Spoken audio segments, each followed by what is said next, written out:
Au plus profond de la nuit, dans les méandres de mon être, se trouvent comme tachés des morceaux de puzzle de lumière disséminés. Une vérité perceptible, mais à peine accessible. Réelle, mais parfois si lointaine. À chaque pont du puzzle accolé à un autre, elle s'impose et raconte le fruit de mon essence, ma paix, ma joie et ma justice. Au milieu des ténèbres de ce monde, elle est en moi, mais ne vient pas de moi. Cette vérité, la vérité de la réconciliation de ce que je suis, l'être esprit avec le divin suprême, celui au-dessus de toutes choses, mon créateur. La vérité d'un amour injuste, mais ô combien si parfait.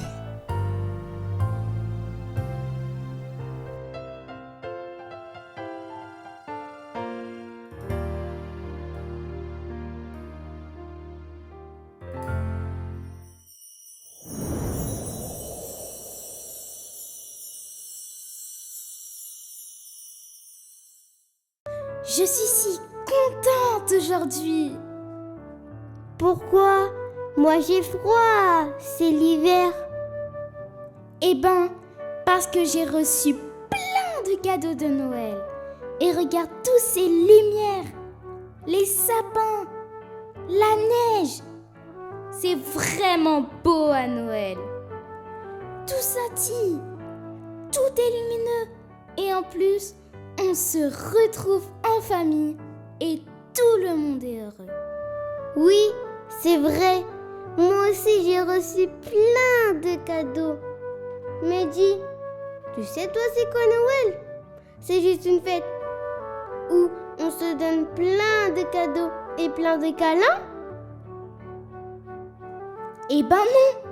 Mon papa m'a dit que Noël, c'est l'histoire de Dieu qui, par amour, a accepté de venir lui-même dans le monde pour sauver les hommes de leurs péchés et les réconcilier avec lui. Nous célébrons donc chaque année la naissance et la démonstration de l'amour du Roi des Rois, le Seigneur des Seigneurs, avec l'humanité, sa création. Roi des rois et sauveur de tous les hommes. Il s'appelle Jésus-Christ.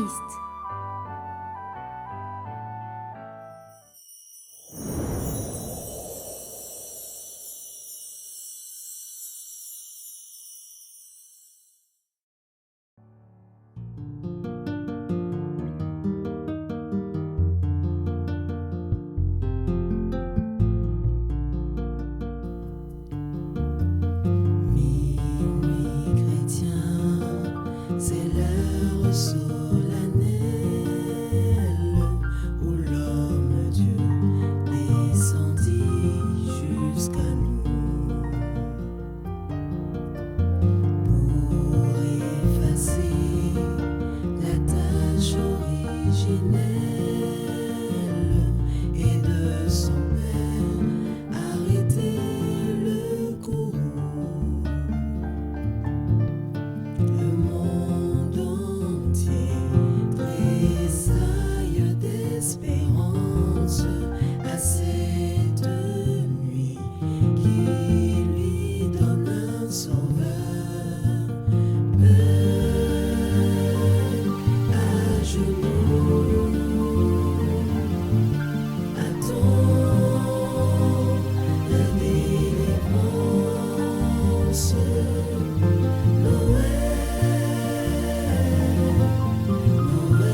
le ciel est ouvert.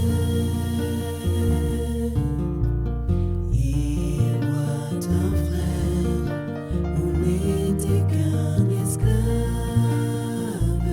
L'amour uni se qu'enchaîne et le fer,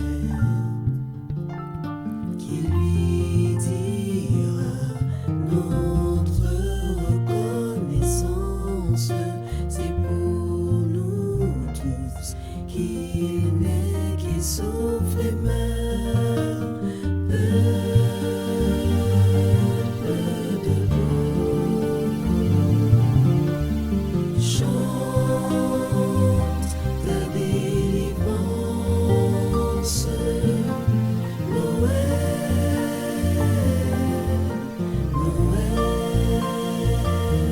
Chantons le Rédempteur. Noël, Noël, chantons le Rédempteur. Noël,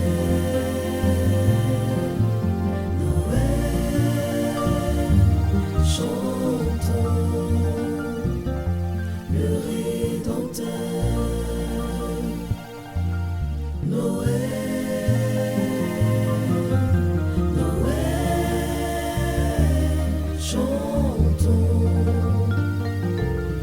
le Rédempteur.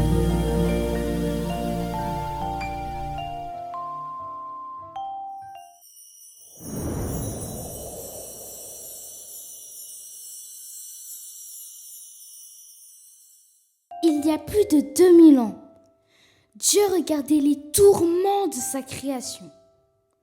Ses peurs, ses effrois, les pandémies, les violences, la pauvreté extrême, la richesse, la gloire, mais sans la vie. Il a alors décidé de faire une chose incroyable. Jusqu'ici, personne n'avait pu ramener la paix sur la terre. Aucun prophète, aucun sage. La perfidie de l'homme l'a maintenu séparé de son Créateur.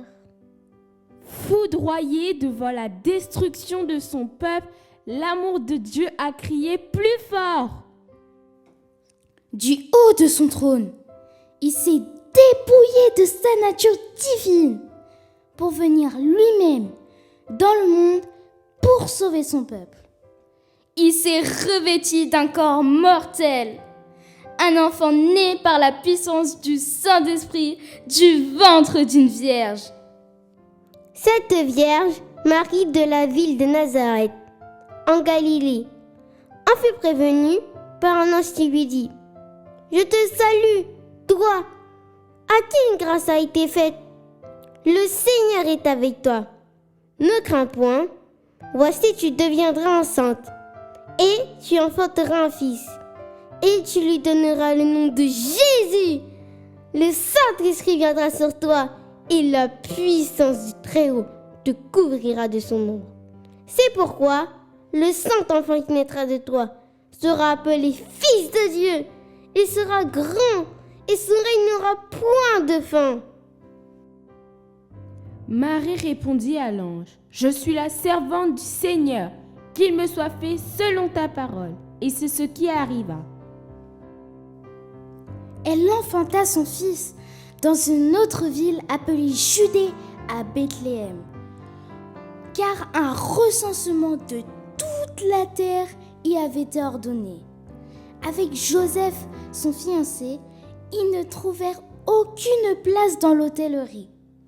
Marie emmaillota Jésus et le coucha dans une crèche.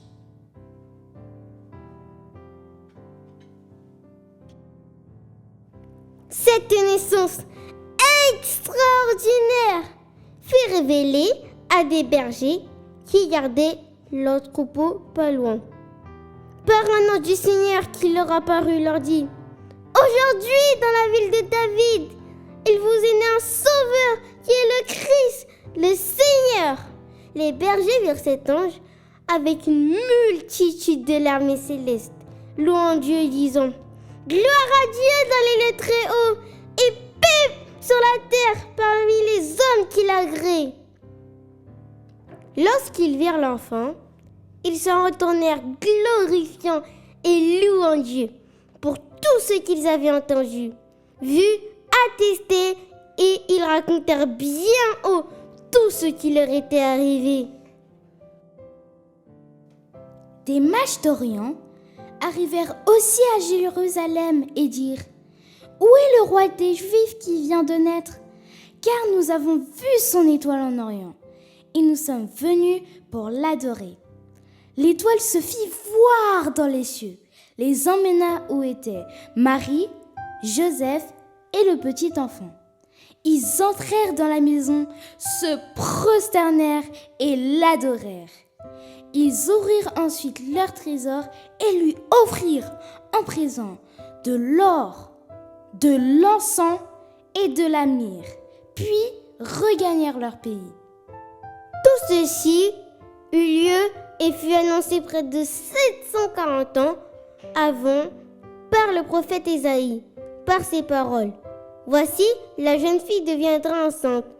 Elle enfantera un fils et elle lui donnera le nom d'Emmanuel, car un enfant nous est né, un fils nous est donné, et la domination reposera sur son épaule. On l'appellera admirable, conseiller, Dieu puissant, Père éternel, Prince de la paix. La naissance du roi des rois n'a pas été comme l'on se serait attendu. Le Fils de Dieu, le Sauveur de l'humanité, n'est pas né dans un berceau de roi, mais dans une crèche d'animaux à Bethléem. L'odeur du lieu n'était pas celle d'un palais royal, mais celle d'une écurie. Il n'y avait pas de drap pour lui, mais de la paille. Il n'y avait pas de place pour Jésus-Christ, le Messie, le Sauveur de l'humanité, dans les maisons de la ville de Bethléem. Je salue le courage de Joseph, ce père terrestre, à qui il a été confié d'élever le Messie mortel. Marie, qui a fait confiance à Dieu et lui a permis d'accomplir sa promesse par son obéissance. Des bergers et les rois mages qui ont tout été pour chercher l'enfant roi et proclamer haut et fort sa naissance. Malgré tout, il est venu dans le monde. Il a accompli sa mission. Il est mort à la croix pour toi et moi, pour nous libérer du péché et nous donner la vie éternelle. Par lui, tu n'es plus séparé de Dieu. Tu deviens son enfant au-delà de sa créature.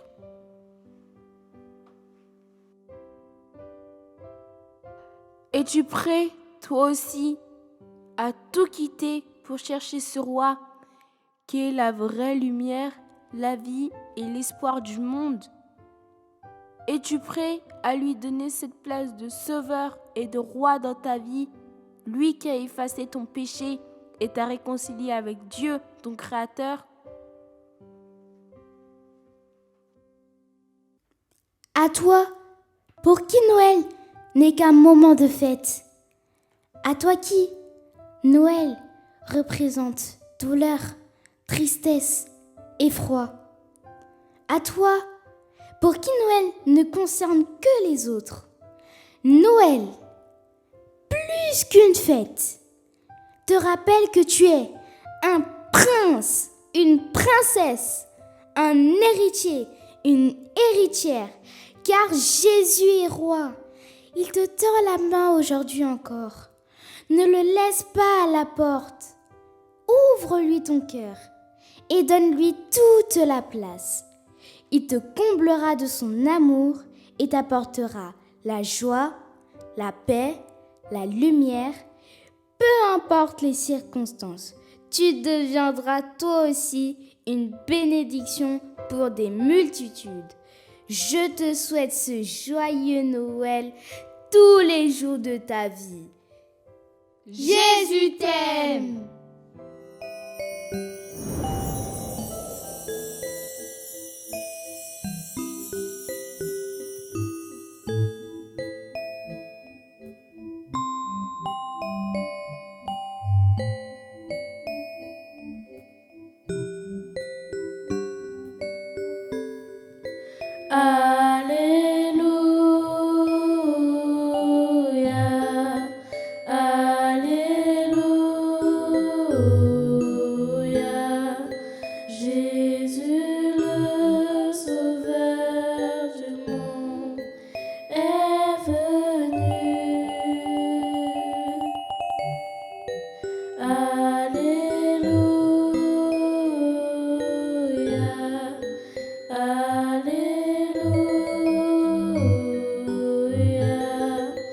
Au plus grand de tous les noms. Alléluia. Le ciel acclame, les anges proclament, gloire à Dieu, roi des cieux, à tout jamais, aux saintes nuits. Alléluia.